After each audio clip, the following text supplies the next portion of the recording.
নমস্কার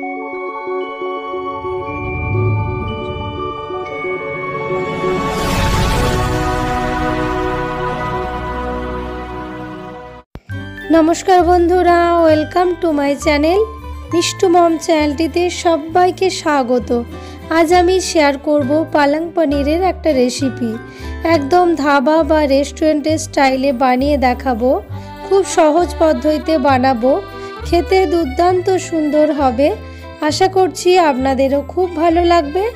আমার চ্যানেল এখনও সাবস্ক্রাইব করা না থাকলে চ্যানেলটা সাবস্ক্রাইব করার অনুরোধ রইল। তো চলুন দেখতে থাকুন এটা এখন আমি কিভাবে বানাবো। এখানে আমি পালং শাক কেটে ধুয়ে রেখেছি। আমি কড়াইয়ে জল বসিয়ে দিলাম। এবার এর মধ্যে দিয়ে দিচ্ছি 1 চামচ দিয়ে দিলাম চিনি। চিনি দিলে পালং শাকের কালারটা খুব ভালো থাকে, ফেড হয়ে যায় না পালং শাকটা। মিশিয়ে নিচ্ছি জলের সাথে চিনিটা। এবারে যে পালং শাকটা আছে সেটা দিয়ে দিচ্ছি।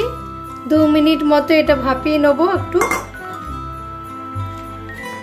বেশি সেদ্ধ করব না, 2 মিনিটের মতো এটা সেদ্ধ হতে দেবো। 2 মিনিট আমার হয়ে গেছে, পালং শাকটা একটু ফুটে গেছে। এবার আমি নামিয়ে ঠান্ডা করে নেব। গ্যাসের ফ্লেম বন্ধ করে দিলাম। নামিয়ে ঠান্ডা করে তারপরে এটা মিক্সিতে পেস্ট বানিয়ে নেব। এখানে আমি 200 গ্রাম মতো পনির নিয়েছি। পনিরটা কেটে রেখেছি পিস পিস করে এরকম ভাবে। পালং শাকটা আমি মিক্সির বাটির মধ্যে তুলে নিয়েছি। এবার এর মধ্যে আমি দিয়ে দিচ্ছি 2 কাঁচা লঙ্কা আর একটু ধনে পাতা দিয়ে দিচ্ছি। মিক্সিতে আমি একটি পেস্ট বানিয়ে নেব। মিক্সির ঢাকা বন্ধ করে দিলাম। দেখো মিক্সিতে আমার পেস্ট বানানো হয়ে গেছে। এটা বেটে নিলাম। এখানে একটা আমি টমেটো নিয়েছি মিডিয়াম সাইজের, 8 থেকে 10টা রসুনের কোয়া নিয়েছি আর 2 টুকরো আদা নিয়েছি। আমার কাছে কাজু বাদাম ছিল না তাই স্কিপ করে গেলাম। আপনারা চাইলে 5 থেকে 6টা কাজু বাদাম নিয়ে নেবেন, খুব ভালো হয়। এটা মিক্সিতে একটা পেস্ট বানিয়ে নেব। দেখো টমেটোর পেস্টটা আমার বেটে নেওয়া হয়ে গেছে, আমি ঢেলে রেখে দিলাম। একটা কড়াই গ্যাসে বসিয়ে দিলাম। কড়াই গরম হয়ে গেছে, তাতে দিয়ে দিচ্ছি কিছুটা পরিমাণে সরষের তেল দিয়ে দিচ্ছি। এটা আমি সরষের তেল দিয়ে বানাবো। তেল গরম হয়ে গেছে। এবার আমি দিয়ে দিচ্ছি একটা শুকনো লঙ্কা, একটা তেজপাতা আর 1/2 চামচ গোটা জিরে দিয়ে দিলাম। এটা হালকা আমি ফ্রাই করে নেব। এবারে এর মধ্যে আমি দিয়ে দিচ্ছি একটা বড় সাইজের পেঁয়াজ, আমি কুচিয়ে রেখেছিলাম। পেঁয়াজটা দিয়ে দিলাম।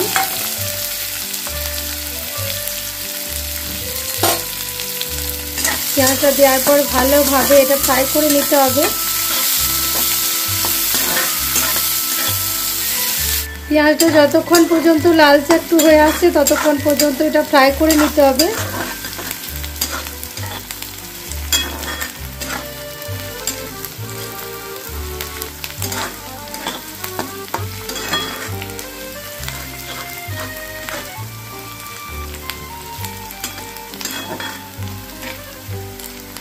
এভাবে বানালে খেতে খুবই ভালো হয়। এটা রুটি পরোটা দিয়ে খুব সুন্দর লাগে খেতে। আমার 3 মিনিট এটা ফ্রাই করা হয়ে গেছে, একটু লালচে হয়ে এসেছে পেঁয়াজটা।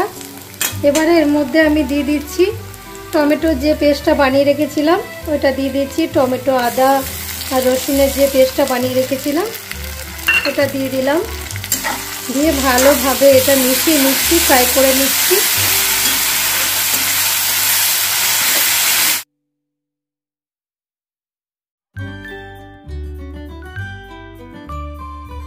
এবারে এর মধ্যে আমি দিয়ে দিচ্ছি 1 চামচ দিয়ে দিচ্ছি নুন, 1 চামচ দিয়ে দিচ্ছি হলুদের গুঁড়ো, 1/2 চামচ দিয়ে দিচ্ছি কাশ্মীরি লঙ্কা গুঁড়ো, 1/2 চামচ দিয়ে দিচ্ছি ধনে গুঁড়ো।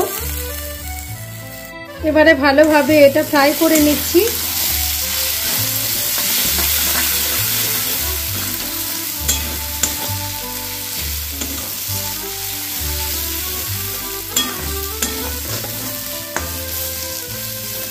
যেহেতু একটু লেগে লেগে যাচ্ছিল মশলাটা, তাই এর মধ্যে একটু জল দিয়ে দিচ্ছি আমি।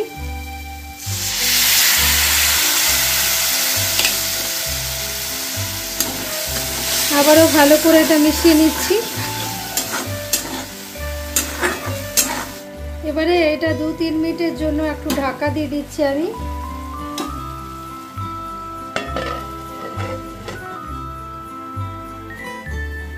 2-3 মিনিট হয়ে গেছে, ঢাকা খুলে দিচ্ছি। কতটা তেল বেরিয়েছে দেখো।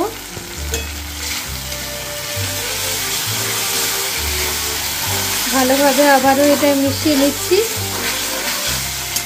ভালোভাবে এটা নেড়ে নিচ্ছি একবার।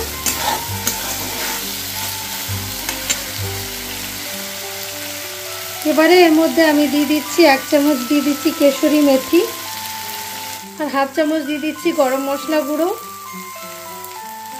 দিয়ে ভালোভাবে এটা মিশিয়ে নিচ্ছি।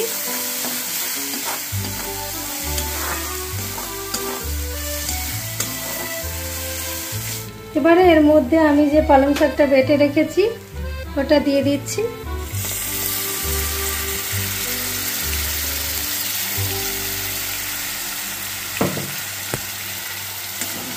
দিয়ে ভালোভাবে এটা আবারও মিশিয়ে নিচ্ছি।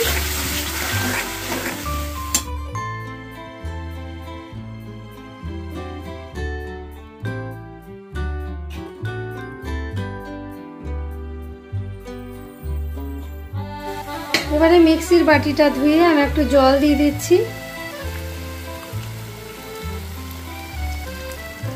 এটা আমি খুব বেশি জল দেব না, আপনারা যেমন গ্রেভি রাখতে চাইবেন সেরকম বুঝে জলটা দিতে হবে। ভালোভাবে আবার এটা মিশিয়ে নিচ্ছি।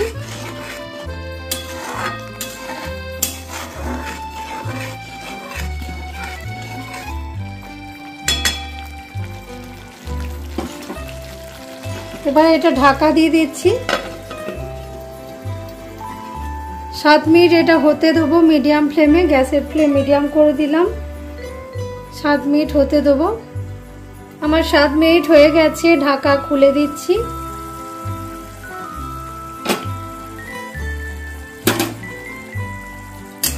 ঢাকা খুলে একবার নেড়ে নিচ্ছি।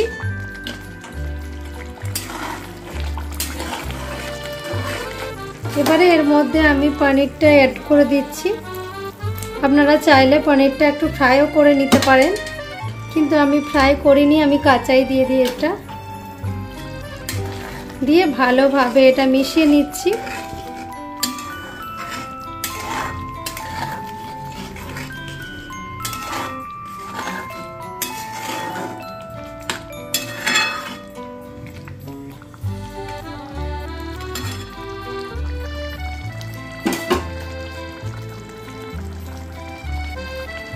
উপর থেকে একটু মালাই দিয়ে দিচ্ছি। আপনারা চাইলে ফ্রেশ ক্রিমও একটু দিয়ে দিতে পারেন।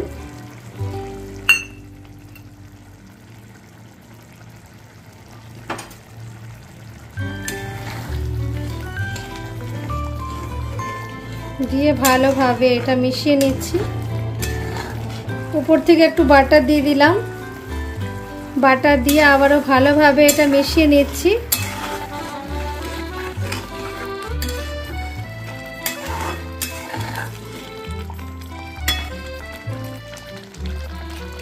গ্যাসের ফ্লেমটা লো করে দিলাম। ঢাকা দিয়ে 3 মিনিটের মতো এটা হতে দেবো।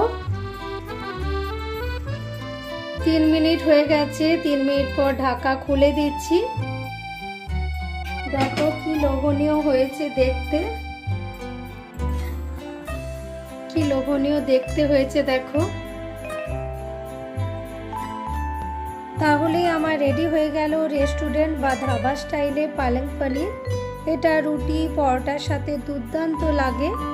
অবশ্যই একবার এভাবে ট্রাই করবে। কেমন লেগেছে কমেন্টের মাধ্যমে অবশ্যই জানাবে।